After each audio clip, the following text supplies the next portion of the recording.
नहीं रंज और मलाल। चेहरे पे उनके नूर बरसता है हर घड़ी, वो साहिबे कमाल हैं और साहिबे जमाल। कुरान में फरमाता है ये रब्बुल जलाल, वलियों को मेरे कोई नहीं रंज और मलाल। चेहरे पे उनके नूर बरसता है हर घड़ी, वो साहिबे कमाल हैं और साहिबे जमाल। लीजिए हजरात समाप्त कीजिएगा गौस पाक के बचपन का एक वाकया। सुनाओ शौक ऐसा वाकया अब गौसे आज़म का,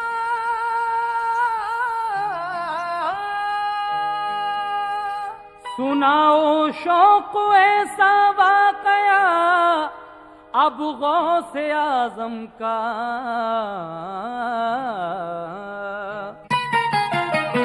जिसे सुनते ही दिल से टूट जाए सिलसिला गम का, जिसे सुनते ही दिल से टूट जाए सिलसिला गम का, जिसे सुनते ही दिल से टूट जाए सिलसिला गम का। सुनाओ शौक ऐसा वाकया अब गौसे आज़म का, जिसे सुनते ही दिल से टूट जाए सिलसिला गम का, जिसे सुनते ही दिल से टूट जाए सिलसिला गम का, जिसे सुनते ही दिल से टूट जाए सिलसिला गम का।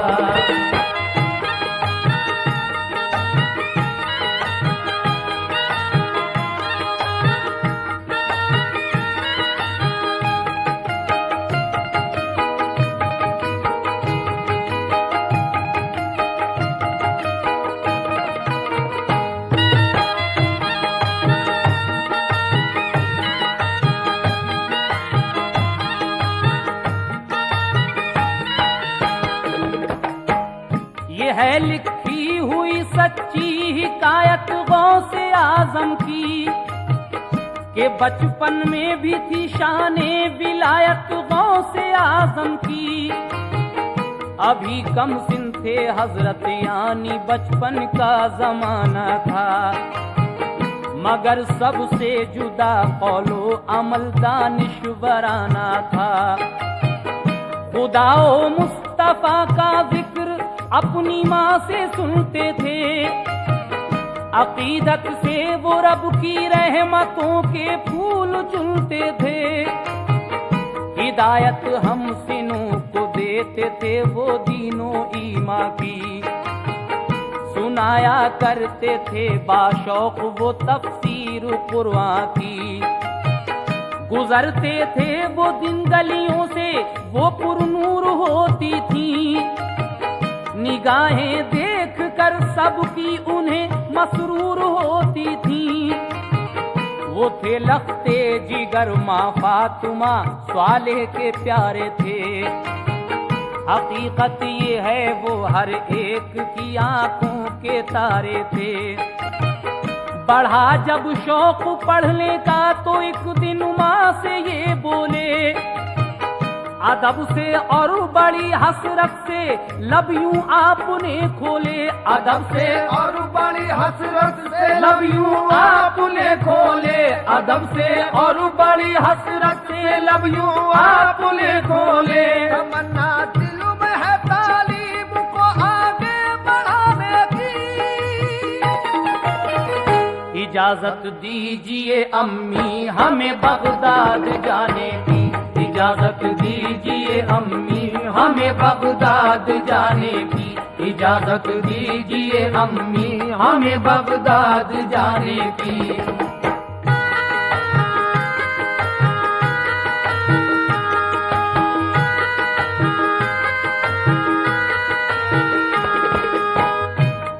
तमन्ना दिल में है तालीम को आगे बढ़ाने की, इजाजत दीजिए अम्मी हमें बगदाद जाने की। गौस पाक अपनी वालदा से कहते हैं कि अम्मी जान हम चाहते हैं कि हम पढ़ने के लिए बगदाद शरीफ जाएं। तो वालदा क्या कहती हैं अपने छोटे से बेटे से, समाप्त कीजिएगा। कहा ये वालदा ने कम सिनी की उम्र है बेटा, अकेला भेज दूं हो नहीं सकता। मेरे बेटे तुम ही तो मेरी पीरी का सहारा हो, तुम ही हो चैन दिल का, मेरी आंखों का सितारा हो।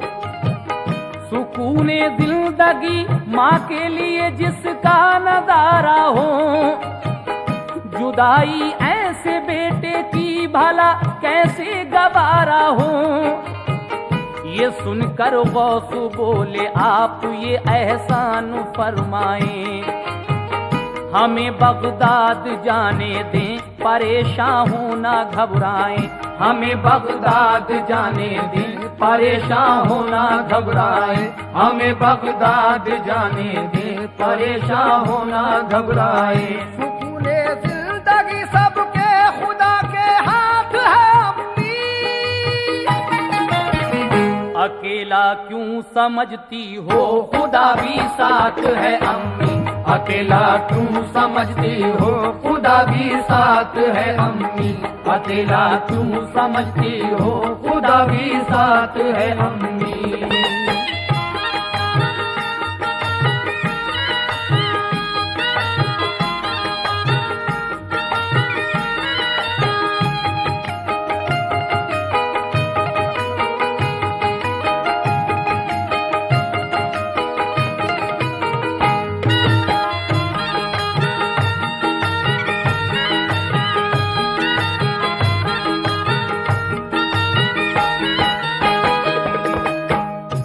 वालदा कहती हैं कि बेटे तुम ही मेरे बुढ़ापे का सहारा हो, मैं अकेला तुम्हें किस तरह से बगदाद भेज दूं।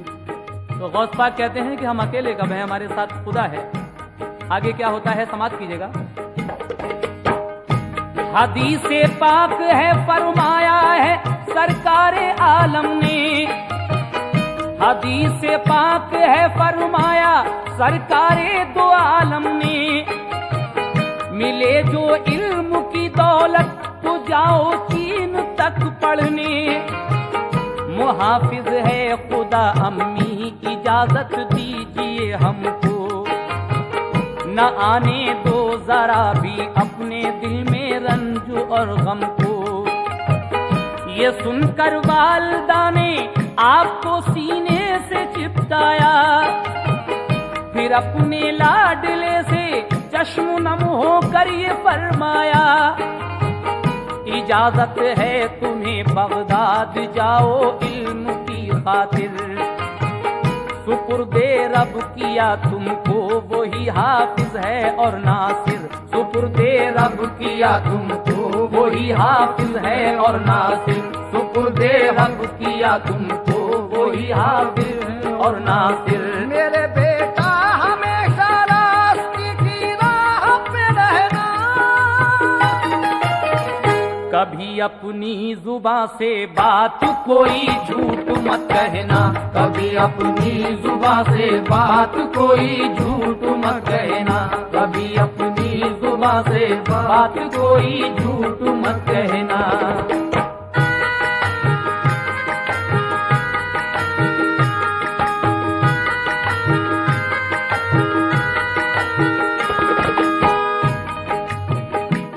बेटे हमेशा रास्ते की राह पर रहना, कभी अपनी जुबान से बात कोई झूठ मत कहना।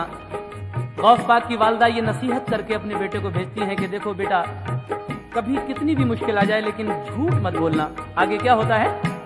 उसूले इल्म की खातिर ये माँ का हौसला देखो, रवाना कर दिया एक काफिले के साथ बेटे को। बहुत से लोग थक कर काफिले से पीछे चलते थे, जनाबे गौस कम सिन थे मगर आगे निकलते थे। बयाबा और जंगल झाड़ियां तय करते जाते थे, इलाका डाकुओं का देख कर वो डरते जाते थे।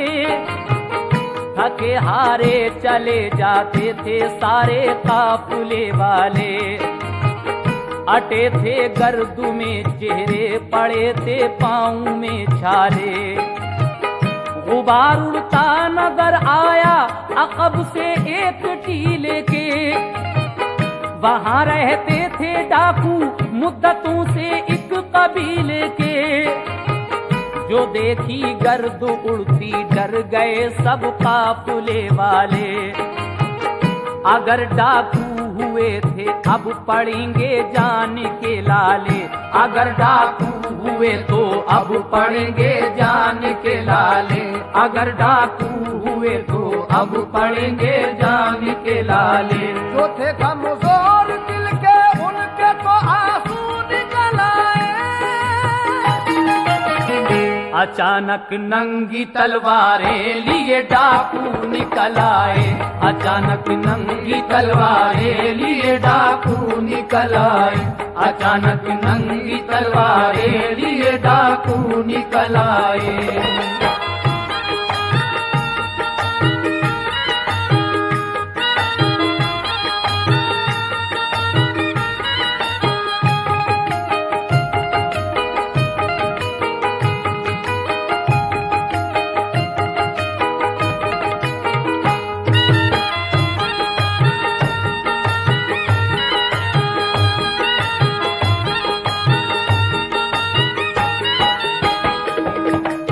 ये काफिला बयाबान जंगल झाड़ियों से अपना रास्ता तय करता हुआ आगे बढ़ रहा था। इतने में डाकू इस काफिले पर हमला कर देते हैं। तो क्या होता है समाप्त कीजिएगा। जब वो डाकू हमला करते हैं तो काफिले वाले क्या करते हैं और गौस पाक क्या करते हैं। यकायक आके सारे काफिले वालों को आघेरा, किया जख्मी किसी को और किसी को डांट कर रोका। सभी ने काफिले वालों की फिर जामा तलाशी ली, जो निकला पास उनके ले लिया कौड़ी नहीं छोड़ी। न निकला गौस पर कुछ भी तो एक डाकू लगा कहने, अरे बच्चे तू कुछ लाया नहीं दामो दिरहम घर से। कहा ये गौस ने 40 सोने की अशरफी है, जो मेरे खर्च को परदेश में माने मुझे दी है। वो डाकू गौस की इस बात को मुतलक गलत समझा। इसी सूरत से हर डाकू ने देखा पूछ कर छोड़ा। वो सब समझे कि लड़का तंजिया ये बात कहता है, मजाक इस वक्त उड़ाता है, रकम इतनी बताता है। कहा हर एक से ये गौस ने मुझ पर अशरफी है, जो फजले रब से मेरे खर्च को हर तौर काफी है, जो फजले रब से मेरे खर्च को हर तौर काफी है, जो फजले रब से मेरे खर्च को हर तौर काफी है। वो डाकू लूट कर जब काफिला फारिग हुए सारे, पकड़ कर गौस को वो ले गए सरदार के आगे, पकड़ कर गौस को वो ले गए सरदार के आगे, पकड़ कर गौस को वो ले गए सरदार के आगे।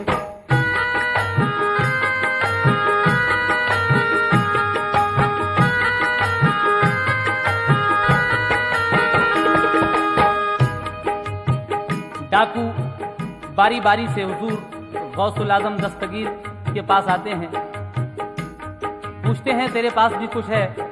हुजूर गौस आजम कहते हैं कि मेरे पास 40 अशरफियाँ हैं। वो आपकी इस बात को झूठ समझ कर चले जाते हैं। फिर दूसरा आता है, वो भी यही सवाल करता है। गौस पाक फिर यही जवाब देते हैं कि मेरे पास 40 अशरफियाँ हैं। तो जब डाकू वो सारा काफिला लूट कर फारिग हुए तो गौस पाक को पकड़कर अपने सरदार के पास ले गए और अपने सरदार से वो डाकू क्या कहने लगे, समाप्त कीजिएगा। कहा लड़का ये कहता है कि मेरे पास अशरफी हैं, मगर इस पर कोई पैसा नहीं निकला तलाशी में। निडर कितना है ये लड़का, हंसी सबकी उड़ाता है। हंसी और भोला भाला है, इसी पर रहम आता है।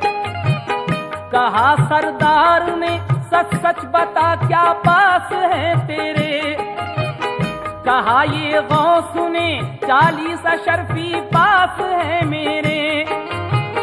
कहा सरदार ने ये तो बता के